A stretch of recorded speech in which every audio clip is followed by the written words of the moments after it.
नमस्कार, आप देख रहे हैं इंडिया टीवी। आपके साथ मैं हूं मीनाक्षी जोशी। वो करोड़ों हिंदू जिनके राम में आस्था है वो आज इंडिया टीवी देखें। जो राम भक्त हैं वो इंडिया टीवी देखें। जो इस वक्त दर्शन करने के लिए राम मंदिर राम लला के दर्शनार्थी यहाँ पर जा रहे हैं, उन तक मैं ये जानकारी पहुंचा दूं। वो तमाम लोग जो देश और विदेश से केवल टकटकी लगाए बैठे हैं और ये जानना चाहते हैं आखिर क्या हुआ, कैसे हुआ, क्यों हुआ, ये चोरी क्यों हुई, किस लिए हुई, किसने की, कैसे की, इसमें किस किस की भूमिका है। आज वो तमाम सनातनी इंडिया टीवी देखें, क्योंकि आज मेरे हाथ में राम मंदिर के ट्रस्ट के कोषाध्यक्ष का वो आधिकारिक बयान है जो आज सारे संदेह के बादलों को छाट देगा, जो आज सारी दुविधाओं का समाधान करेगा। बहुत सारे सवाल उठ रहे थे कि क्या राम मंदिर में जो चोरी हुई इसके बारे में राम मंदिर ट्रस्ट के कोषाध्यक्ष को जानकारी थी।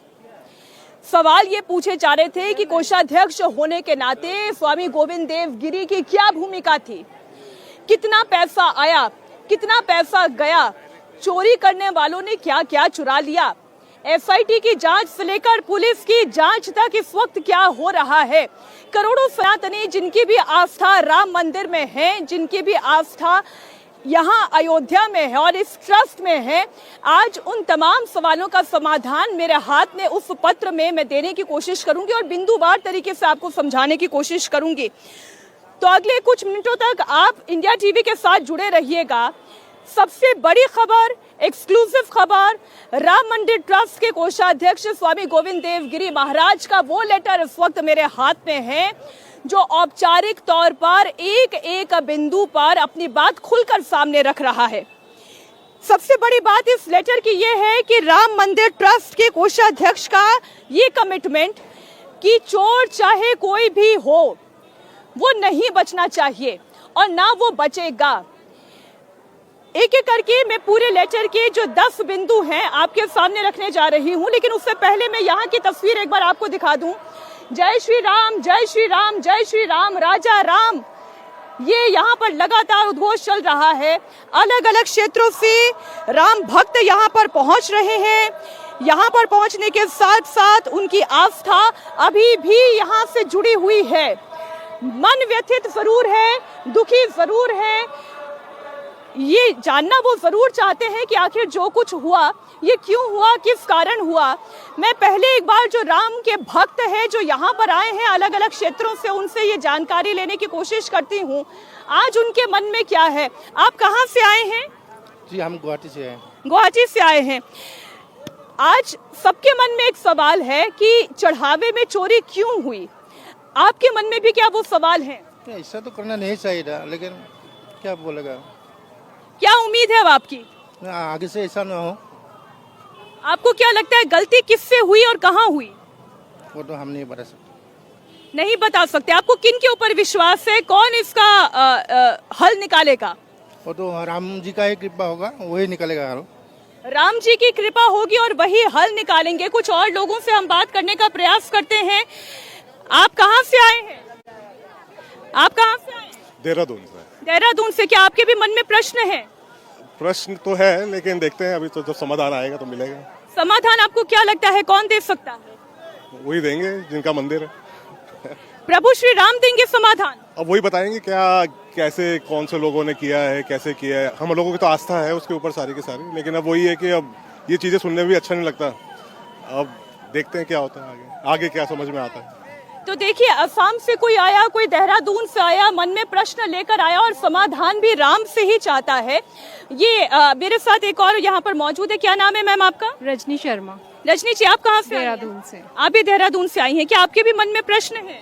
प्रश्न तो बहुत है। जब हम अपनी आस्था के साथ, देखिए, जब हर एक गरीब अपने 100 रुपए से भी 50 रुपए यहाँ दान कर रहा था, उसके बाद अगर यहाँ पे ऐसी चोरी होती है तो प्रश्न तो डेफिनेटली होगा। आज हम बहुत मन से आए थे, लेकिन मन नहीं है यहाँ पैसा देने का, क्योंकि ये पैसा राम मंदिर में नहीं जा रहा है।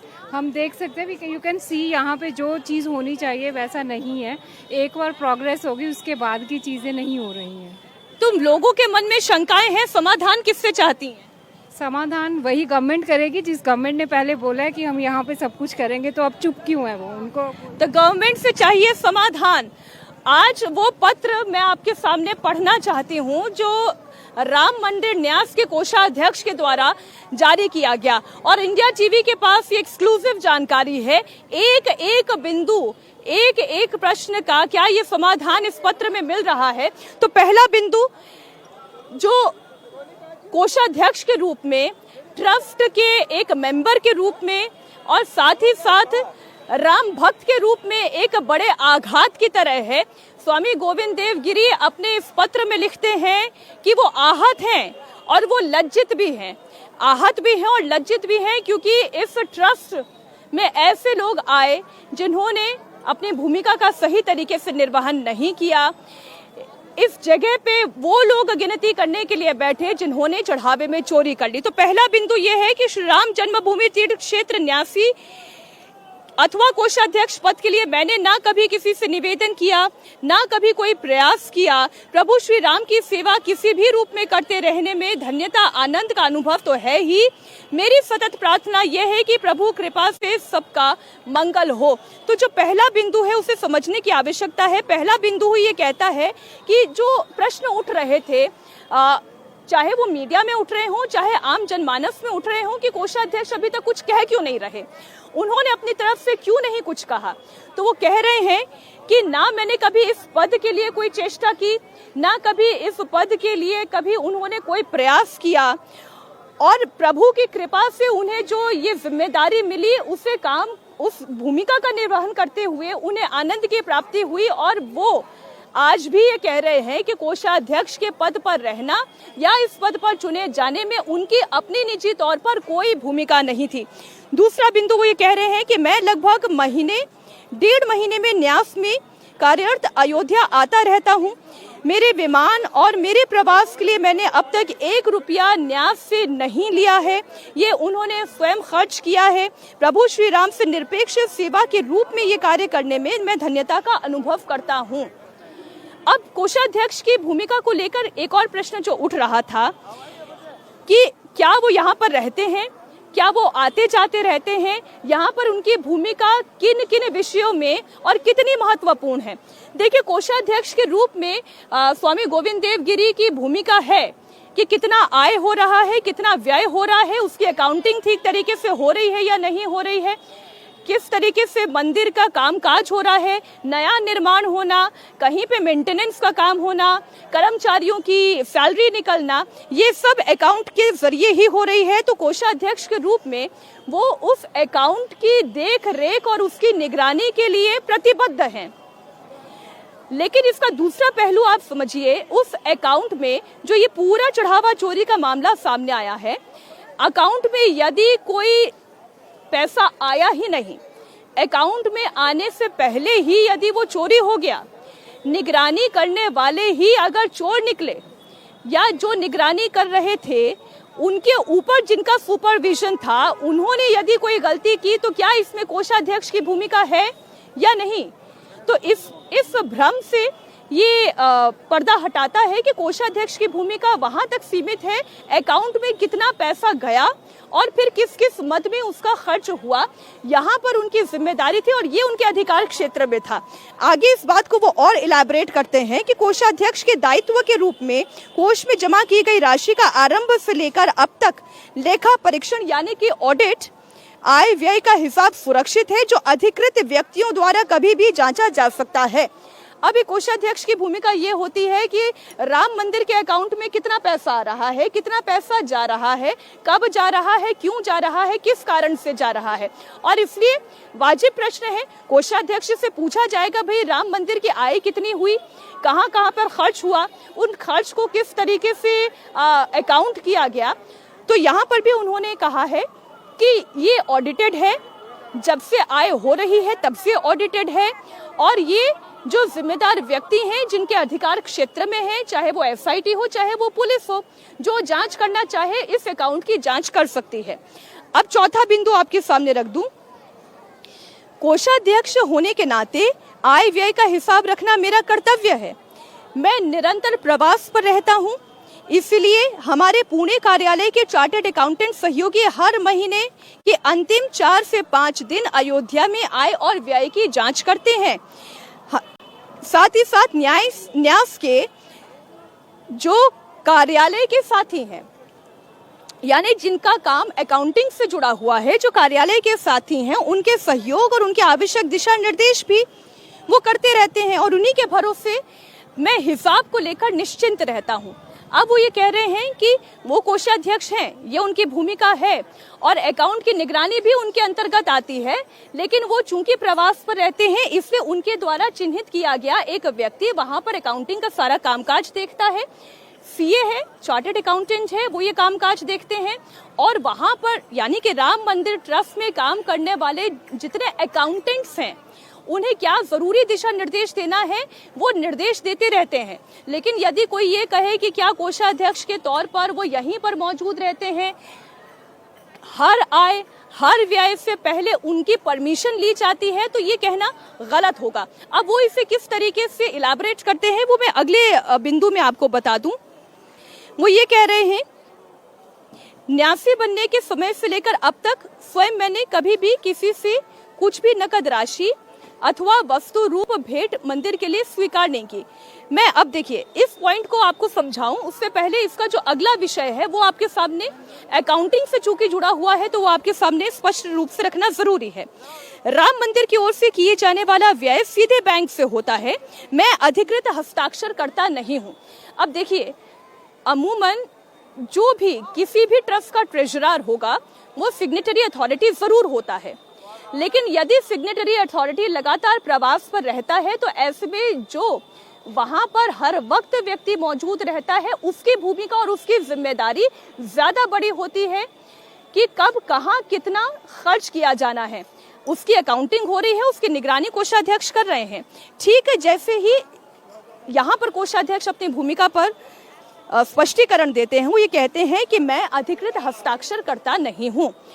और अगर आप जनरली भी देखेंगे कि कोई एक केवल सिग्नेटरी अथॉरिटी नहीं होता, क्योंकि डे टू डे के कामकाज होते हैं।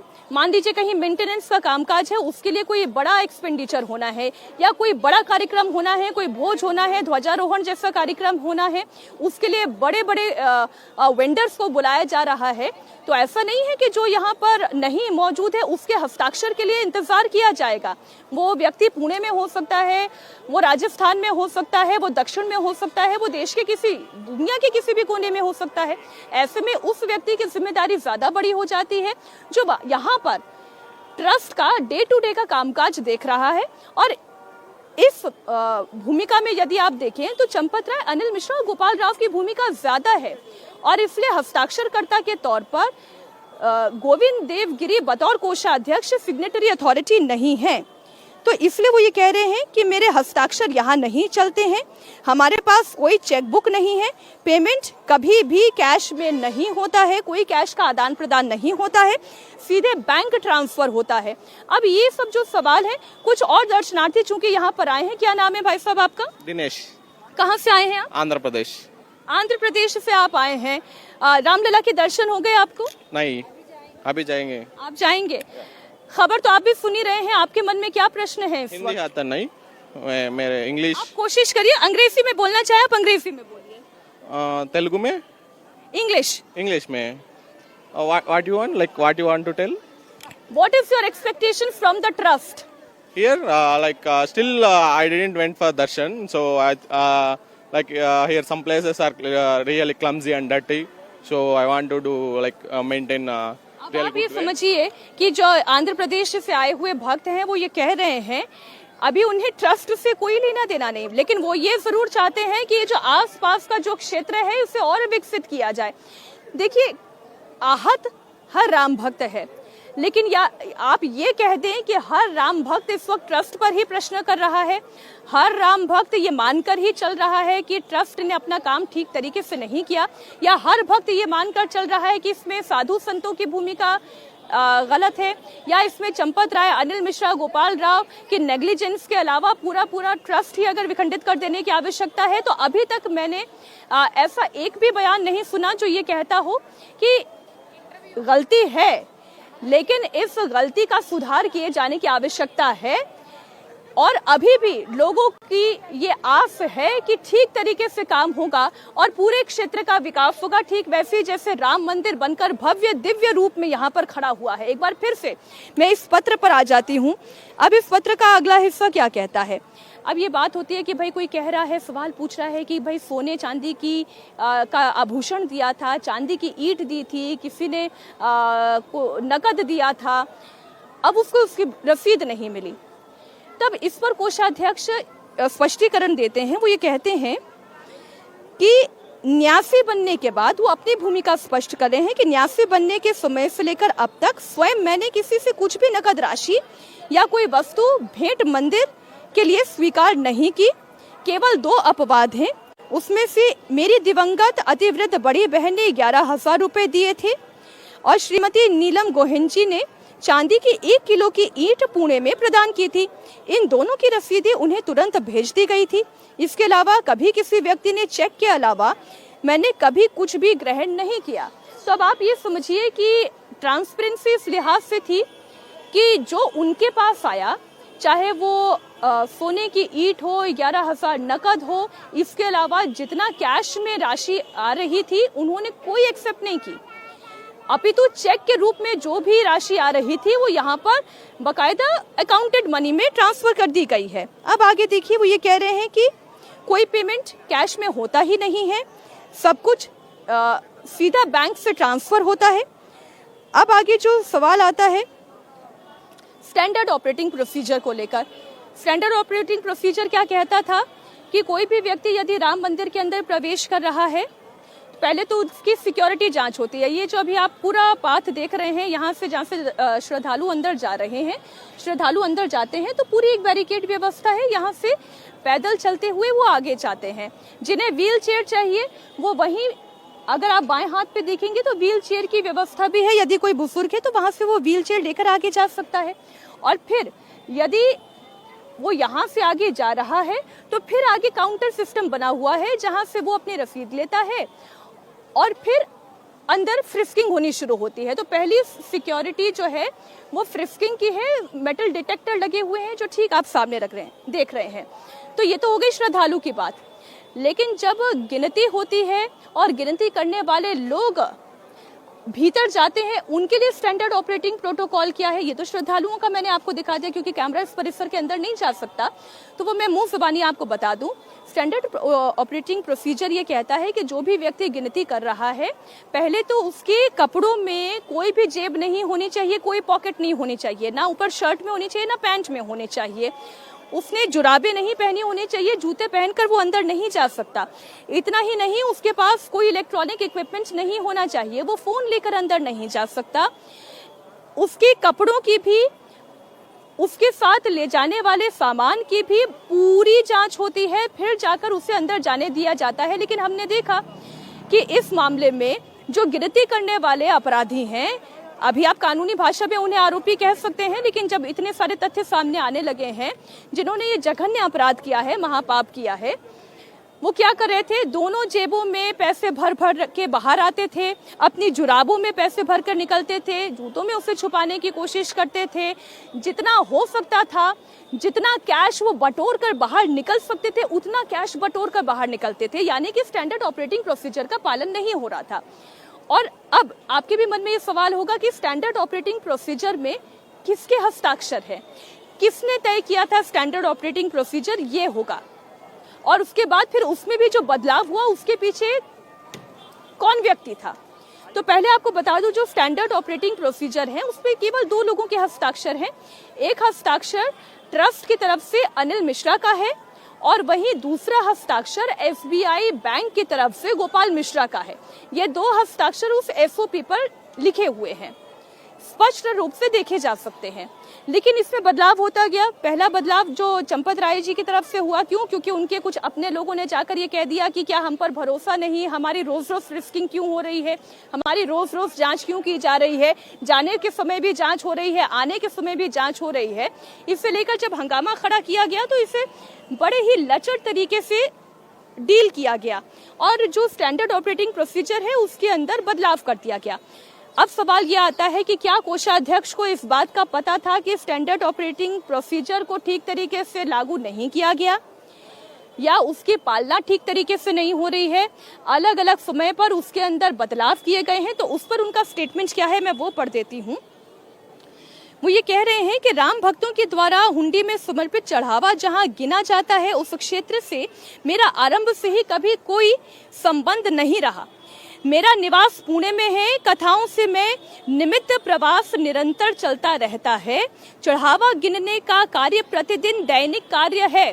हर दिन सुबह जब हुंडी खुलती है से लेकर हुंडी के बंद होने तक, कपाट बंद होने तक, ये तो नियमित प्रक्रिया है, पूरे दिन की प्रक्रिया है। और हर दिन चढ़ावा आता है, हर दिन चढ़ावा गिना जाता है। हर दिन चढ़ावा यदि ठीक तरीके से गिना जाता तो ये ज्यादा होता, ठीक तरीके से नहीं गिना जा रहा था, लेकिन जो भी गिना जा रहा था उसको अकाउंट में आप दर्ज कर रहे थे, ये अकाउंटेंट का काम था। आगे वो ये कह रहे हैं कि जितना भी चढ़ावा गिनने का कार्य है वो दैनिक कार्य है, उसके स्थानिक न्यासी बंधु ही उसे आरंभ से देखते हैं। उसका एसओपी यानी कि गणना प्रक्रिया के लिए संयुक्त रूप से दिशा निर्धारित निर्देश हैं। स्टेट बैंक ऑफ इंडिया के साथ मिलकर उन्होंने ही तैयार किया है। वह मुझे पिछले महीने ही पहली बार दिखाया गया। सोचिए जरा, स्टैंडर्ड ऑपरेटिंग प्रोसीजर है, कोषाध्यक्ष को पिछले महीने ही दिखाया गया जब ये पूरी चोरी खुलकर सामने आई। और स्टैंडर्ड ऑपरेटिंग प्रोसीजर बिल्कुल ठीक है, लेकिन इसकी पालना ठीक तरीके से नहीं हो रही थी। लेकिन क्या उसमें कोषाध्यक्ष की भूमिका है? नहीं, उसमें कोषाध्यक्ष की भूमिका नहीं है। क्या उसमें चंपत राय की भूमिका है? क्या उसमें अनिल मिश्रा की भूमिका है? क्या उसमें गोपाल राव की भूमिका है? सीधे तौर पर स्पष्ट भूमिका है। यही उनका काम था। डे टू डे ये मंदिर का काम कैसे चले, कैसे गणना हो, कैसे गणना की निगरानी हो, सीसीटीवी कैमरे की मॉनिटरिंग कितने दिनों की हो, वो 35 दिन की हो, 45 दिन की हो, या वो 120 दिन की हो, ये सारा कार्य डे टू डे पे जो न्यासी यहाँ पर नियमित रूप से कार्य कर रहे थे, ये जिम्मेदारी उनकी बनती थी। और वहां पर उस स्तर पर बड़ी लापरवाही हुई है। अब आगे देखिए, एक बात जो बार बार पूछी जा रही है कि कितनी चोरी हुई, कहाँ चोरी हुई, कैसे चोरी हुई। 80 लाख की चोरी हुई, 80 करोड़ की चोरी हुई। समाजवादी पार्टी ये कह रही है कि 20 करोड़ की चोरी हुई, कोई कह रहा है 200 करोड़ की चोरी हुई, कोई कह रहा है कि रामलला के गहने चुरा लिए, रामलला के चरण पादुकाएं चुरा ली। सवाल बहुत सारे उठ रहे हैं, राजनीतिक भी हैं, गैर राजनीतिक भी हैं, भक्तों के भी हैं, नेताओं के भी हैं। लेकिन उस पर राम मंदिर के कोषाध्यक्ष क्या कहते हैं वो मैं आपको बता दूं। मुझे कहते हैं कि दुर्भाग्यपूर्ण है, चोरी कितनी हुई, कब हुई, कैसे हुई, यही जांच का विषय है। इस महापाप की जांच गहराई से होनी चाहिए, निष्पक्ष होनी चाहिए, जांच एजेंसी पर भरोसा जताया जाना चाहिए। न्यायालय अपना काम पूरा करेगा। एसआईटी और पुलिस पर हमें विश्वास है, दोषी बचेंगे नहीं। सभी को जांच में पूरा सहयोग करना होगा। न्याय व्यवस्था पर पूर्ण विश्वास करना ही जरूरी है। बात तो सही है, कितनी हुई, कहाँ हुई, कैसे हुई, किसने की, किसके संरक्षण में हुई, ये आज हर राम भक्त का सवाल है। ये मीनाक्षी का भी सवाल है, ये आपका भी सवाल होगा, और यही जांच का विषय है। और एसआईटी अपनी जांच कर रही है, पुलिस अपनी जांच कर रही है, लेकिन ये चोरी कैसे हो गई, ये सबसे बड़ा सवाल है। और जब तक एसआईटी के इंतरिम रिपोर्ट सामने नहीं आ जाती, जब तक पुलिस इस पूरे मामले का पटाक्षेप नहीं कर देती, जब तक आधिकारिक तौर पर प्रेस कॉन्फ्रेंस करके सबको नहीं बता देती, जितनी भी बातें हो रही हैं जो सबूतों के आधार के बिना हो रही हैं, वो तमाम बातें हवा हवाई हैं। और पॉलिटिकल डिस्कोर्स में यदि कोई ऐसी बात करता भी है तो वो तथ्य के साथ ये बात कर सकता है, आशंका कोई भी जता सकता है। जैसे अखिलेश यादव ने भी एक आशंका जताई, उनकी आशंका थी, यहाँ पर जांच शुरू हुई, एसआईटी का गठन हुआ, उत्तर प्रदेश के मुख्यमंत्री योगी आदित्यनाथ ने एसआईटी का गठन किया, 3 सदस्यीय एसआईटी ने अपनी जांच शुरू की। उनका वादा था कि दूध का दूध, पानी का पानी होगा। यही न्यास से जुड़े हुए जितने न्यासी हैं वो भी कह रहे हैं, यही आम भक्त भी कह रहे हैं, और यही सवाल हमारा भी है। और सही रिपोर्ट तभी सामने आ पाएगी जब एसआईटी की अंतरिम रिपोर्ट सामने आएगी। तो ये एक निवेदन जो अभी कोषाध्यक्ष की तरफ से किया जा रहा है वो मैं आपके सामने रख रही हूँ कि न्यायालय पर उन्होंने कहा कि हमें विश्वास करने की आवश्यकता है, लेकिन प्रश्न बहुत गहरे हैं, आज भी पूछे जाएंगे, कल भी पूछे जाएंगे। जब तक कि पूरे मामले का पटाक्षेप नहीं हो जाता, जब तक दोषियों को सजा नहीं हो जाती, तब तक ये प्रश्न पूछे जाते रहेंगे। अगला बिंदु, अब आगे क्या होगा? प्रश्न यही है कि चोरी हो गई, जिसने चोरी की वो पकड़ में आ गए, उन्हें क्या किसी का संरक्षण मिल रहा था? इस पर जांच हो रही है, लेकिन अभी भी तो श्रद्धालु यहाँ पर बड़ी संख्या में आ रहे हैं। देखिए, इतनी बड़ी संख्या में जो लोग अभी यहाँ पर आए हैं, बाहर खड़े हुए हैं, तस्वीर खिंचवा रहे हैं। मैं जरा पूछ लेती हूँ, आप सभी लोग कहाँ से आए हैं? झांसी से। आप झांसी से आए हैं। क्या आपके भी मन में कुछ प्रश्न है? राम मंदिर चढ़ावा चोरी को लेकर आपके भी मन में शंकाएं हैं? जी बिल्कुल शंकाएं हैं। अगर कहीं चोरी होती है, श्रद्धालु आते हैं और दान देते हैं और उसका गलत उपयोग हो, आदमी चोरी कर ले, तो गलत बात है ये तो। आपको किन से उम्मीद है, कौन न्याय करेगा? जी न्याय की तो उम्मीद बिल्कुल भी नहीं लगती है अभी तक जब कोई हल ही नहीं निकल रहा उसका। आपको लग रहा है कि इसका समाधान अभी नहीं निकल रहा है? एसआईटी अपनी जांच कर रही है, पुलिस ने 8 आरोपियों को पकड़ा है, उनसे भी लगातार पूछताछ हो रही है। जी हाँ, उम्मीद है कि आगे और लोग पकड़े जाएंगे और ये सब लोग जो घपला हुआ है उसके न्याय होगा, उसका न्याय होगा। आप कहाँ से आई हैं? झांसी से। झांसी से। अच्छा, ये पूरा परिवार आया है झांसी से, तो आपके भी मन में ऐसे ही सवाल हैं? आप किससे उम्मीद कर रही हैं? किसी से नहीं वैसे तो। प्रशासन से पूरी उम्मीद है कि सभी आरोपी पकड़े जाएंगे। प्रशासन से उम्मीद है कि सभी आरोपी पकड़े जाएंगे। क्या नाम हुआ भाई साहब आपका? नारायण दास राय। आपको उम्मीद है? हाँ, हमें उम्मीद है पूरी सरकार पे।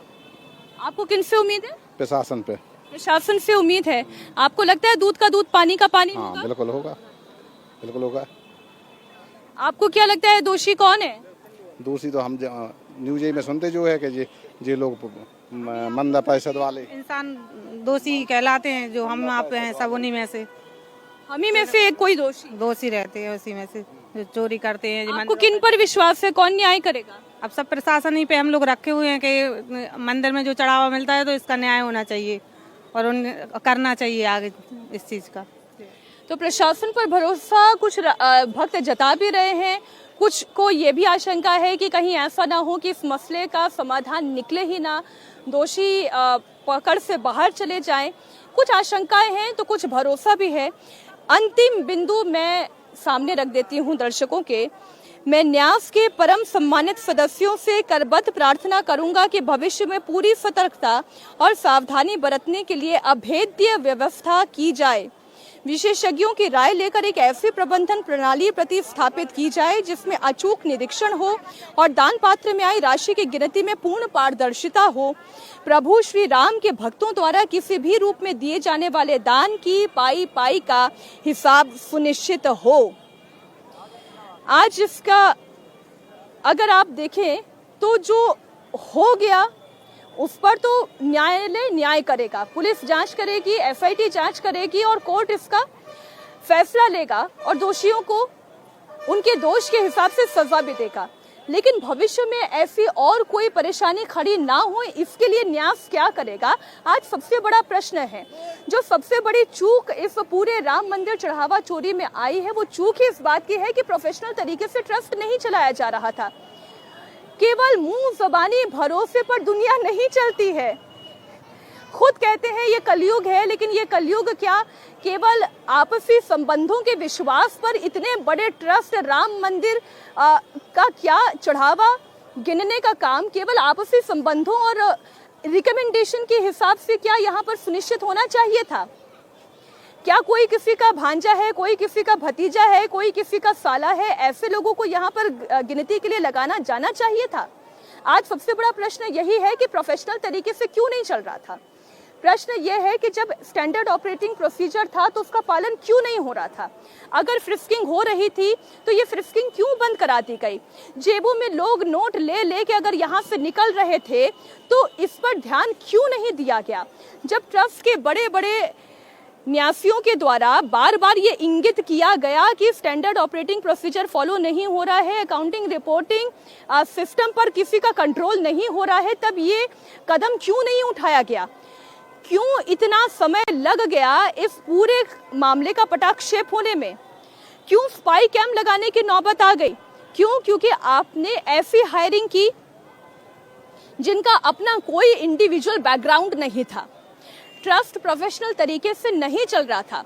व्यक्ति कितना ही खुद में ईमानदार क्यों ना हो जाए, लेकिन अगर उसके प्रोफेशनलिज्म का अभाव होगा तो आज नहीं तो कल, कल नहीं तो परसों त्रुटियां तो सामने आनी ही थी और खुलकर ये सामने आ गई हैं। और राम भक्तों को कितनी निराशा हुई है, इसका जवाब तो चंपत राय, अनिल मिश्रा और गोपाल राव को देना होगा, इसमें कोई दो राय नहीं।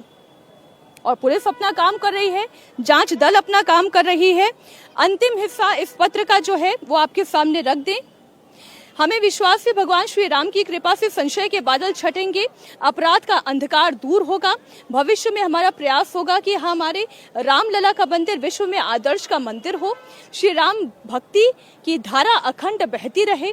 हमें राम राज्य लाने तक साधना करनी है।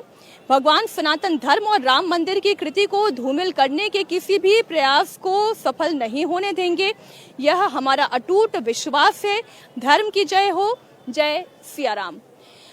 तो ये बात स्पष्ट है कि दोषियों को सजा मिले, कोई बड़ा दोषी हो, कोई छोटा दोषी हो, कानून की नजर से कोई बचकर बाहर नहीं जाना चाहिए। ट्रस्ट को अब प्रोफेशनल तरीके से चलाने की आवश्यकता है। यदि पुलिस की भूमिका फ्रिस्किंग में है तो फ्रिस्किंग उन्हें करने की आजादी होनी चाहिए। यदि कोई सीईओ यहाँ पर नियुक्त किया जाता है जिसका अपना एक अच्छा मैनेजरियल बैकग्राउंड है तो उसे अब ट्रस्ट में शामिल करने की आवश्यकता है।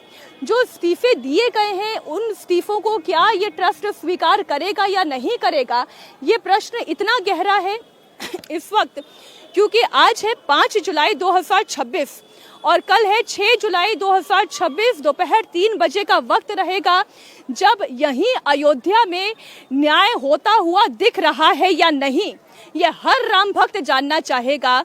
जिन लोगों के ऊपर लापरवाही का आरोप है उन्हें लेकर ट्रस्ट क्या धारणा बनाता है, जिन लोगों को ईमानदार होने का तमगा देने की कोशिश यदि कोई कर रहा है, ईमानदार होने के साथ साथ क्या उन्होंने अपनी भूमिका का निर्वहन किया?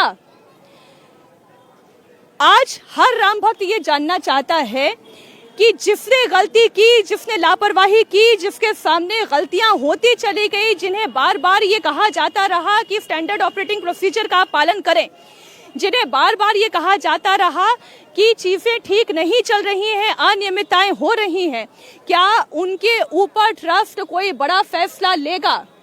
आज हर कोई, चाहे वो परमानंद गिरी महाराज हो, चाहे वो दिनेंद्र दास जी महाराज हो, चाहे स्वामी गोविंद देव गिरी हो, कोषाध्यक्ष हो, चाहे वो अब किसी भी ट्रस्टी, जो 10 नाम हैं उनमें से 8 नाम की आप गिनती कर लें, सबकी नजरें उन पर टिकी हुई है कि क्या वो राम राज की जो परिकल्पना है, जो इस राम मंदिर के आधार के साथ जुड़ी हुई है, जो इसके संघर्ष के साथ जुड़ी हुई है, जो राम भक्तों की आस्था के साथ जुड़ी हुई है, क्या उसका न्याय होगा?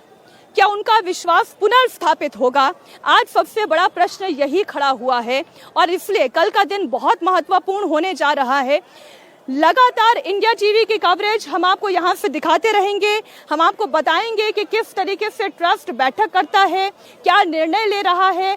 आगे ऐसी कोई संभावना पैदा ना हो जहां पर भ्रष्टाचार की रत्ती भर भी गुंजाइश रहे। आपको जान करके हैरानी होगी, इतने श्रद्धालु आ रहे हैं और अभी तो क्योंकि गर्मियों का समय चल रहा है तो आवक कुछ कम दिखाई दे रही है। जरा पिछले साल 2025 में महाकुंभ की तस्वीर याद करें, जब यहीं इसी राम मंदिर के प्रांगण में पांव रखने तक की जगह नहीं थी, इंच इंच करके हर व्यक्ति कतारबद्ध रूप से आगे बढ़ रहा था। आप सोचिए जरा कितना चढ़ावा आया होगा। आप एक अंदाजा लगाकर चलिए, अगर आप शिरडी के साईं मंदिर की बात करें या फिर दक्षिण के तिरुपति मंदिर की बात करें, वहां का जो औसत चढ़ावा पर व्यक्ति प्रतिदिन का है वो 200 से 250 का है। लेकिन जो कैलकुलेशन राम मंदिर की बताती है, प्रति व्यक्ति चढ़ावा मात्र 5 रुपए का निकल कर आता है। क्या आप विश्वास करेंगे? सोचिए जरा, जिस राम मंदिर में महाकुंभ में 13 करोड़ श्रद्धालु दर्शन करने के लिए केवल 1 महीने के अंदर आए हों,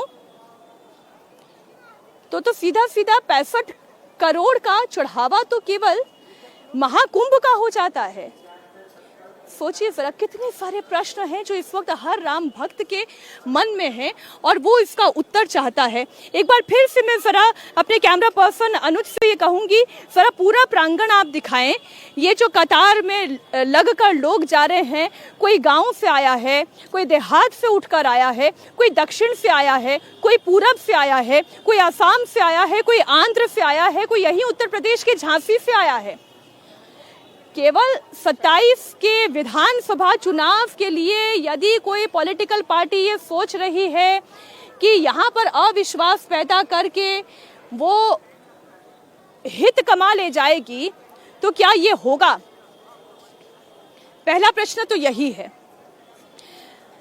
और दूसरा प्रश्न ये भी है, और मैं राजनीतिक तौर पर ये प्रश्न इसलिए उठा रही हूं क्योंकि आज ये भी चर्चा के केंद्र में है कि क्या हिंदू सनातनी राम भक्त जो इस चढ़ावा चोरी के बाद आहत हुआ है, क्या वो भारतीय जनता पार्टी से भी दूर हो रहा है?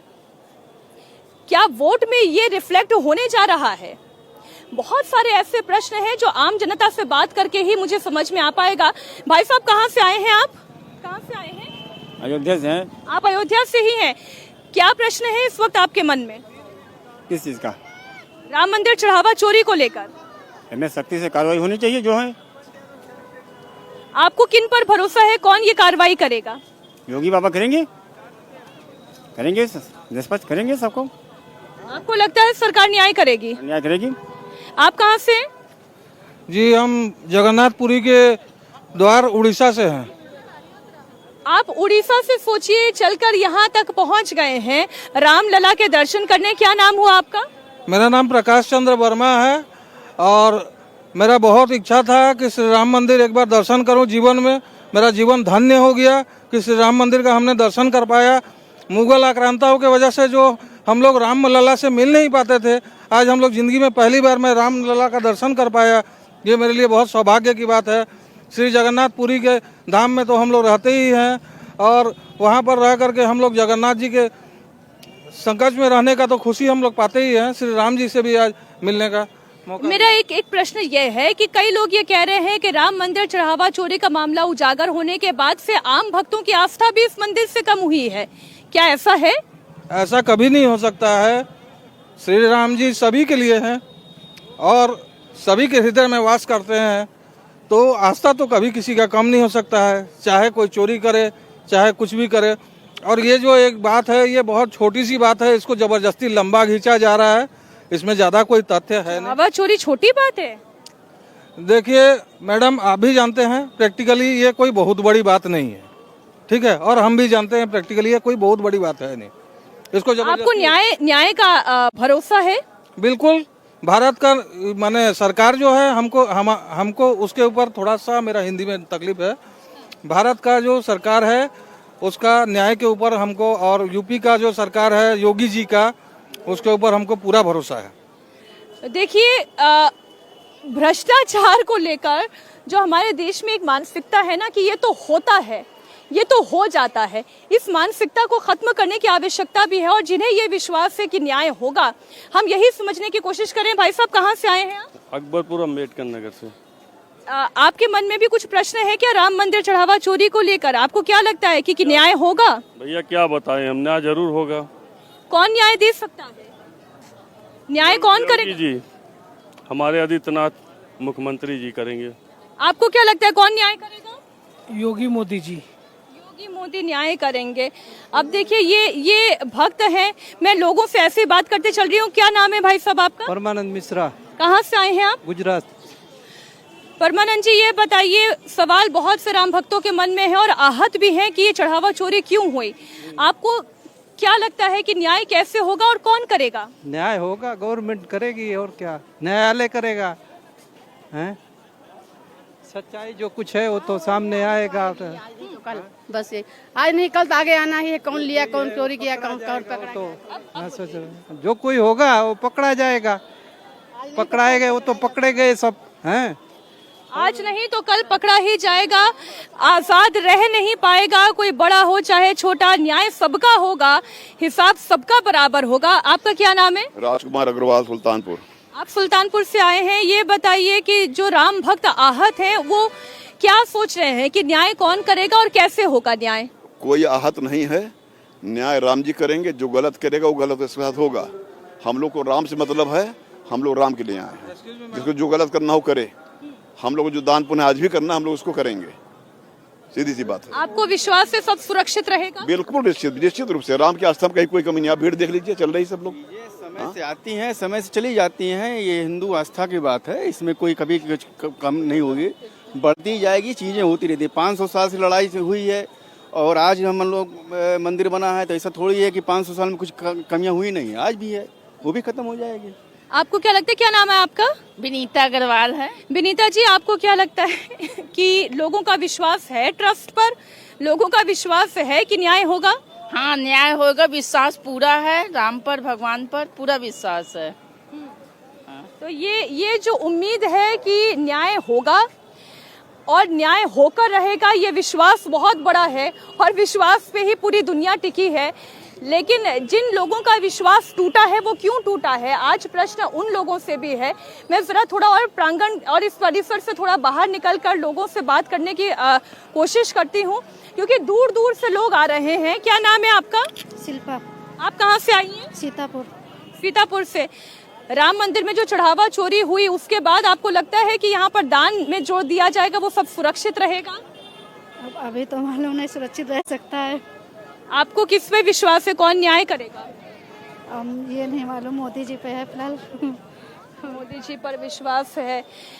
और कुछ लोग आने। भाई साहब 1 मिनट रुकिए, क्या नाम है आपका? नहीं, बात नहीं करना चाहते, कुछ लोग बड़ी आसानी से बात करते हैं। भाई साहब 1 मिनट रुकिए, क्या नाम है आपका? विनोद। आप कहाँ से आए हैं? यही हमारा घर यही लोकल ही है। तब तो आप ज्यादा बेहतर बता पाएंगे। जो चढ़ावा चोरी का मामला है, आपको विश्वास है कि अब न्याय होगा? आपको विश्वास है कि न्याय होगा? इस पे कुछ नहीं होगा मैडम। कुछ नहीं होगा? कुछ क्यों आपको ऐसा लगता है? ये बोलेंगे, मेरे को क्या बोलेंगे, मैं कुछ नहीं बोल सकता, हमें इस बारे में कुछ पता नहीं। कुछ नहीं पता चल रहा है, अच्छा चल रहा है। नहीं तो आपको लगता है कि अब न्याय होगा या नहीं होगा? होगा, न्याय होगा। इसमें कौन करेगा न्याय और कैसे होगा न्याय? कोर्ट करेगा इसका न्याय, कोर्ट में कोर्ट करेगा न्याय। कोई कोर्ट पर विश्वास करता है? 1 मिनट रुकिएगा, क्या नाम है आपका? नेहा मिश्रा। आप कहाँ से आई हैं? आजमगढ़। आजमगढ़ से आई हैं। आपको लगता है कि राम मंदिर में चढ़ावा चोरी में जो दोषी हैं वो सब पकड़े जाएंगे? पकड़ना तो चाहिए। आपको क्या लगता है कौन न्याय करेगा? जो न्याय करता है न्याय तो वही करेगा, पर पकड़े तो सारे जाने चाहिए। कौन करता है न्याय? अरे जो करते हैं न्याय वही ना करेंगे। अब देखिए, कई लोगों को विषय के बारे में पता है, कई लोगों को विषय के बारे में नहीं पता है, कई लोग ऐसे हैं जिन्हें पता है पर वो कहना नहीं चाहते, कई लोग ऐसे भी मुझे मिलते हैं जो कहते हैं मोदी योगी न्याय करेंगे। बताइए, मेरी तरफ देख रहे हैं, आप ही से मैं बात कर लेती हूँ। क्या नाम है भाई साहब आपका? जटाशंकर मिश्रा। जटाशंकर जी, ये बताइए, चढ़ावा चोरी हुई, हिंदुओं की आस्था, उनकी भावना पर आघात लगा, आपको लगता है कि न्याय होगा? विपक्ष की राजनीति है और क्या नाम, सरकार को गलत साबित करने के लिए सब कुछ हो रहा है। ऐसा क्यों कह रहे हैं आप? हमारे अंदर से इच्छा। चढ़ावा में चोरी तो हुई है? चोरी तो हुई है, कुछ आदमी गड़बड़ है, उनको निकाला जाएगा, जांच हो रही है। वो निकाला जाएगा। न्याय होगा? कौन करेगा? योगी सरकार करेगी न्याय। ठीक है, आप 1 मिनट भाई साहब आगे आइए। क्या नाम है आपका?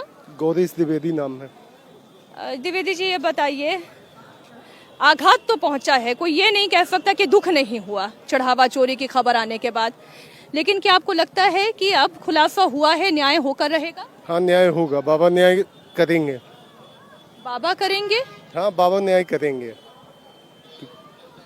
अब देखिए, ये जो बात है, अब बाबा के सीएम को, हाँ, योगी बाबा न्याय करेंगे और न्याय मिलेगा, और जिन्होंने चोरी की है उनको सजा भी मिलेगी, चाहे वो बड़ा हो चाहे छोटा, कोई भी हो, उनको सजा जरूर मिलेगी। कोई भी हो उसे सजा जरूर मिलेगी। क्या नाम है मैडम आपका? मेरा नाम अर्चना राय है। आप कहाँ से हैं? वाराणसी। वाराणसी। आप तो मोदी जी के घर से आई हैं, काशी से आई हैं। ये बताइए, हिंदू भावना जो इस वक्त आहत है और उद्वेलित भी है, आपको लगता है कि अब न्याय होगा? आज जो ये श्रद्धालु अंदर जा रहे हैं, जो दान पेटी में दान करेंगे, जो चढ़ावा चढ़ाएंगे, वो सुरक्षित रहेगा? सुरक्षित तो मैडम इसके लिए बहुत जगह वो लोग वहाँ पे लगे हुए हैं गार्ड वगैरह चेक करने के लिए। अब वहाँ पे श्रद्धालु तो जा रहे हैं, अंदर डाल रहे हैं, अंदर जाने के बाद पेटी से अंदर वो पैसा कहाँ जा रहा है ये तो नहीं इसके बारे में बता सकते हैं। अभी भी थोड़ा आपको संशय है? जी जी, अभी भी संशय है, क्योंकि मतलब लोग श्रद्धा की नियत से तो अपने जिसको जितना समर्थ हो डालता है, लेकिन उसके बाद वो पेटी में अंदर जो पैसा जाने के बाद उसका आगे इस मंदिर के टेम्पल में सहयोग प्रदान किया जाता है कि नहीं, ये तो भाई विषय। ये देखिए, ये प्रश्न इसलिए उठ रहे हैं क्योंकि चढ़ावा चोरी हुई, और प्रश्न तभी उठते हैं जब उजागर होता है। उजागर हुआ है तो पुलिस भी आई है, योगी आदित्यनाथ ने SIT का भी गठन किया। तो अब केवल और केवल हम कानून की दृष्टि से यदि देखें तो SIT को, पुलिस को अपना काम करना होगा, निष्पक्ष रूप से करना होगा। कोई बड़ा व्यक्ति हो, इसलिए क्योंकि उसके 35 वर्षों की तपस्या है, इसलिए उसे केवल ईमानदार घोषित कर दिया जाएगा। कोई व्यक्ति किसी बड़े संगठन से जुड़ा हुआ है, इसलिए उसे माफ कर दिया जाएगा। निर्णय अदालत करेगी, लेकिन अदालत के निर्णय के साथ साथ जिस दिन जनता को ये आश्वासन मिल जाएगा कि अब राम मंदिर में चढ़ावे से, दान पेटी से एक नया पैसा भी चोरी नहीं होगा, उस दिन असल मायनों में न्याय होगा। और ये विश्वास कायम करने की जिम्मेदारी राम मंदिर, इस तीर्थ क्षेत्र के ट्रस्ट की ही है। ये तीर्थ क्षेत्र है, ये आस्था की भूमि है, ये राम लला की जन्मभूमि है, ये करोड़ों सनातनियों के विश्वास की भूमि है। इस विश्वास की भूमि में सनातनियों का विश्वास बना रहे, ये काम तो ट्रस्ट को करना होगा। अब देखते हैं कि सत्य कब उजागर होता है, न्याय कब होता है और कैसे होता है। कैमरामैन अनुज के साथ मीनाक्षी जोशी, इंडिया TV, अयोध्या।